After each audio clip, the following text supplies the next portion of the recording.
Bon, tout d'abord, merci Dan de nous avoir présenté. Alors, je vais essayer de vous démontrer que 1 plus 1 n'égale pas 2, mais un peu plus. C'est toujours difficile de prendre la parole après Dan Seville parce que la passion est là. Mais rien ne se fait de grand sans grande passion. Et je crois que ce que je vais vous montrer au travers de ce que nous faisons avec la société Cap Europa, et qui est finalement la continuité un petit peu de nos activités d'édition électronique, eh bien, nous pensons ici avoir trouvé quelque chose qui ne devrait pas révolutionner le thème de la commande publique, mais enfin apporter un peu plus d'outils de connaissance. Alors, DVD, on a parlé de jeunes pousses, on a parlé d'âge, on a parlé de plus jeunes. Nous, on est un peu dans le middle age. On a commencé il y a 25 ans, maintenant une trentaine d'années, mais enfin, nous sommes encore des petits poussets dans le monde de l'information, parce que nous ne faisons que 200 millions d'euros. Mais le métier il est très clair, c'est un métier d'éditeur, par voie électronique. Et nous éditons ce que nous appelons dans notre jargon un peu des outils d'information. L'information, elle est quelquefois disponible, elle est disponible gratuitement. Nous sommes très contents qu'Etalab mette toute une série de données disponibles gratuitement. Celles que nous le traitons ne le sont pas encore. On nous les annonce, mais en même temps, on annonce un abaissement de la qualité de ces mêmes données. Donc, il faudra que nous collections un peu plus. Ça va tout à fait en deuxième ligne, c'est-à-dire que dans certains cas, la donnée n'existe pas ou elle n'est pas tout à fait dans des formats optimaux, et alors il faut la travailler.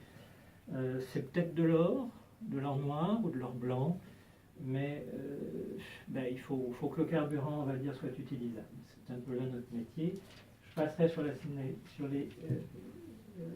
la signalétique de nos produits, qui n'a pas grand intérêt peut-être ici. Alors, en termes de quantification, ici, les volumes d'informations que nous traitons, je ne sais pas si ça parle à certains d'entre vous, ou si ça a une signification, mais enfin, c'est quelque chose que nous mettons en avant. Alors, nous pensons que, je vais vous présenter donc ce partenariat, on pense que ce module complémentaire que nous ajoutons à notre produit, et qui probablement, le marché français est pour nous un marché test, parce que la disponibilité des informations relatives au marché attribué n'est pas spécifique à la France, et nous avons d'autres pays où cette information est disponible, où les acteurs sont identifiés, et donc je pense qu'on ira très probablement de l'avant si le marché français est un marché, on va dire, de succès. Voilà. Alors, aider à la prise de décision rapide, l'étude finalement des données relatives à la commande publique et l'analyse des soumissionnaires. C'est un peu les trois thèmes finalement qu'on peut aborder avec l'information relative au marché public mis à notre disposition. Alors, comment ça marche ? Vous l'avez compris, Cap Europa collecte de l'information, mais j'insiste beaucoup sur cette notion de collecte parce qu'elle est importante. Tout n'est pas disponible, contrairement à ce qu'on pourrait le penser. Et ici, donc, on reçoit un paquet de données. Cette information, elle ne pourrait pas parler si, quand on parle de la société lambda, on ne sait pas de savoir quelle est cette société lambda. Je vous prends un exemple tout bête. Nous avons 4 sociétés en France avec la première partie du nom Bureau Vendic qui correspond à l'historique de la société, du groupe. Bureau Vendic Information Management, Bureau Vendic Édition électronique ou Bureau Vendic ceci ou Bureau Vendic cela. Si vous savez qu'un marché a été attribué à la société Bureau Vendic, laquelle est titulaire véritablement de ce marché. Donc, attribution finalement, et donc travail manuel pour rechercher dans certains cas quel est l'identifiant, rapprochement, mise à jour, et on mélange, on va dire, ce fonds de données à l'ensemble des données disponibles pour restituer un produit simple d'utilisation. Alors, le premier exemple de cette simplicité, et vous l'avez vu tout à l'heure dans un slide que vous a montré Dan Seville, cette idée de PAC. C'est un acronyme qui est cher à Dan. Bon. Donc l'idée est de dire par rapport au MPS, donc vous avez là, on a un petit pointeur là-dessus. Je sais pas où elle est. C'est quoi, c'est ça? Oui. C'est le petit point rouge.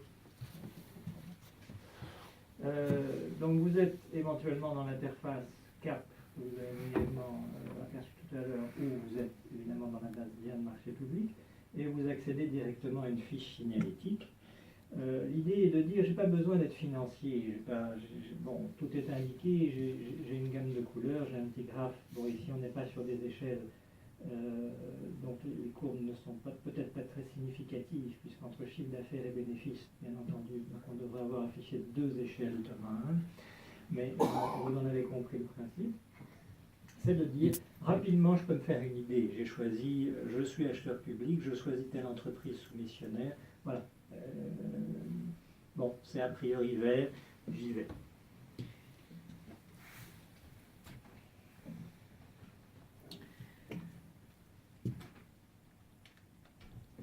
Alors, dans sa présentation, Dan vous a montré comment on s'insérait dans son écosystème. Nous, ce que nous concevons à faire ensemble, et cette donnée, elle n'aura une valeur que si nous avons bien entendu une clientèle prête à l'adopter. Nous l'avons incorporé dans le produit Diane. C'est un module, on va dire, annexe.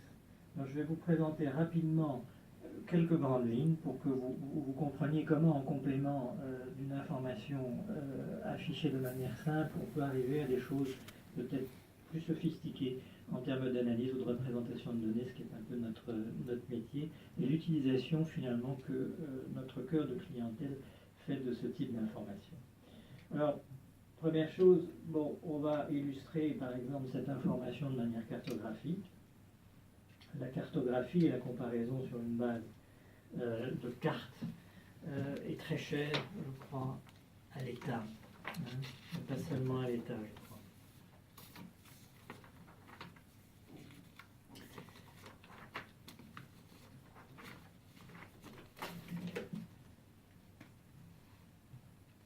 Alors de cette représentation ou de cette analyse cartographique, on va passer à une analyse chiffrée, où on va rapidement s'apercevoir que quelquefois les chiffres sont trompeurs. Alors ici, nous avons travaillé pour faire cette carte sur un secteur économique qui est celui du commerce de gros, de matériel agricole, donc secteur un peu particulier. Et on voit finalement que oui, j'ai des grosses sociétés, la société par exemple Classe France, mais big is not beautiful. Puisque comme vous le constatez, ici, la rentabilité économique est relativement faible. Donc,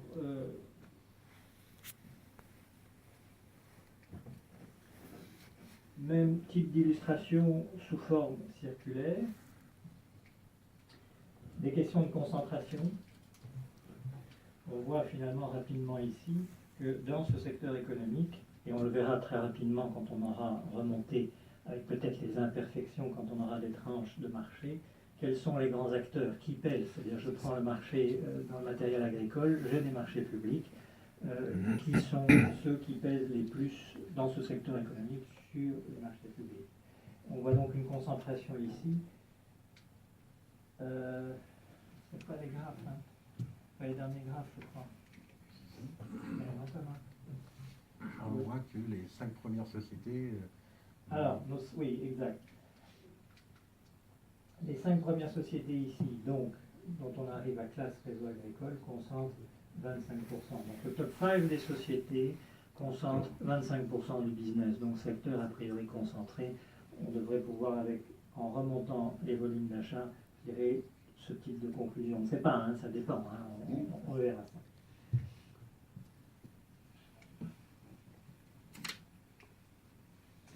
Alors on va passer maintenant, ça ici c'est une donnée qui resitue finalement la dimension de la base de données, bien que le chiffre, je crois, de 200 000 lots n'est plus tout à fait actuel, puisqu'on devrait maintenant en avoir à peu près 300, hein, c'est ça Dan, hein, compte tenu de la campagne de saisie de l'an passé.